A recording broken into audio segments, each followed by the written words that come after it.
بسم اللہ الرحمن الرحیم۔ السلام علیکم، میں ہوں انصر اور آپ دیکھ رہے ہیں میرا یوٹیوب چینل عرب جمبو نیوز۔ اقامہ گم ہونے پر نیا کارڈ کیسے حاصل کریں، جرمانہ عائد ہوگا۔ سعودی عرب میں غیر ملکیوں کو جاری کیے جانے والے رہائشی پرمٹ کو اقامہ کہا جاتا ہے۔ اقامہ کارڈ پہلے 5 برس کے لیے جاری کیا جاتا تھا، تاہم 2 برس قبل نئے اقامہ کارڈ پر ایکسپائری کی تاریخ ختم کر دی گئی ہے، جس کے بعد اقامہ کارڈ دوبارہ پرنٹ کرانے کی ضرورت نہیں، البتہ کارڈ کی تجدید سالانہ بنیاد پر سسٹم کے ذریعے مقررہ فیس ادا کرنے کے بعد کی جاتی ہے۔ اقامہ کارڈ کی گمشدگی پر دوسرا کارڈ حاصل کرنے کی کارروائی کی جاتی ہے، جسے عربی میں بدل فاقد یعنی گمشدہ کارڈ کے بدلے میں دوسرے کارڈ کا اجرا کہا جاتا ہے۔ گمشدہ کارڈ کے بدلے میں نیا کارڈ جاری کرانے کے حوالے سے ایک شخص نے دریافت کیا کہ میرا اقامہ کارڈ گم ہو گیا ہے، دوسرا کارڈ حاصل کرنے کا طریقہ کار کیا ہے، کیا جرمانہ ادا کرنا ہوگا؟ جوازات کی جانب سے گمشدہ کارڈ کے بدلے میں دوسرا کارڈ جاری کرانے کا طریقہ کار مقرر کیا گیا ہے۔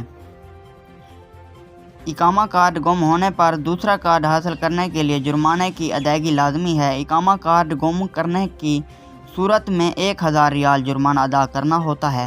جوازات کی جانب سے مقررہ کردہ ضوابط کے تحت اقامہ کارڈ گم ہونے پر اس کے بارے میں سب سے پہلے جوازات کے متعلقہ شعبے کو مطلع کرنا ضروری ہے کہ وہ علاقے جہاں جوازات کے ذیلی دفاتر نہیں، وہاں علاقے کے پولیس اسٹیشن میں اقامہ گمشدگی کی رپورٹ درج کرائی جائے۔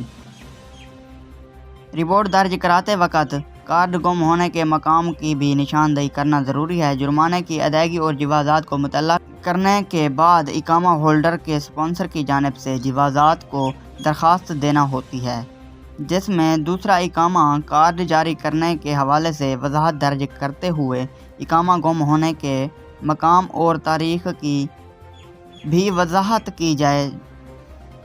جوازات کو دی جانے والی درخواست کے ساتھ جس کا اقامہ گم ہوا ہے اس کے پاسپورٹ اور گمشدہ اقامہ کی کاپی اگر دستیاب ہو بھی لگائی جائے۔ جوازات کے ادارے میں اقامہ گم ہونے پر دوسرا کارڈ حاصل کرنے کے لیے مقررہ فارم موجود ہوتا ہے، جسے بھر کر درخواست اور پاسپورٹ کی فوٹو کاپی کے ساتھ منسلک کیا جائے۔ اگر گمشدہ اقامے کی مدت میں 1 برس یا اس سے کم وقت باقی ہے تو 1 برس کی فیس ادا کی جائے گی، جو 500 ریال ہوتی ہے۔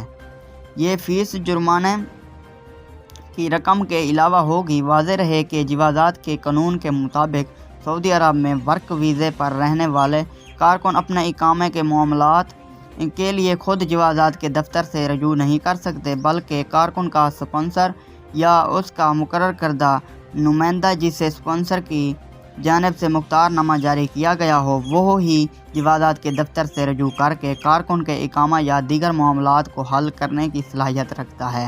البتہ غیر ملکی کارکنوں کو یہ اختیار ہے کہ وہ اپنی زیر کفالت اہل خانہ کے اقامہ کی تجدید یا دیگر معاملات کے حل کے لیے جوازات کے ادارے سے رجوع کریں۔ اگر آج کی ویڈیو میری اچھی لگی ہو تو میری ویڈیو کو لائک کر دیں، اور چینل پر نئے ہیں تو چینل کو سبسکرائب کر دیں، اور ساتھ میں دیے گئے گھنٹی کے نشان کو دبا دیں تاکہ میں کوئی بھی نیوز اپڈیٹ ویڈیو اپلوڈ کروں تو آپ کو بر وقت نوٹیفیکیشن مل سکے۔ آپ کی محبتوں کا بہت شکریہ۔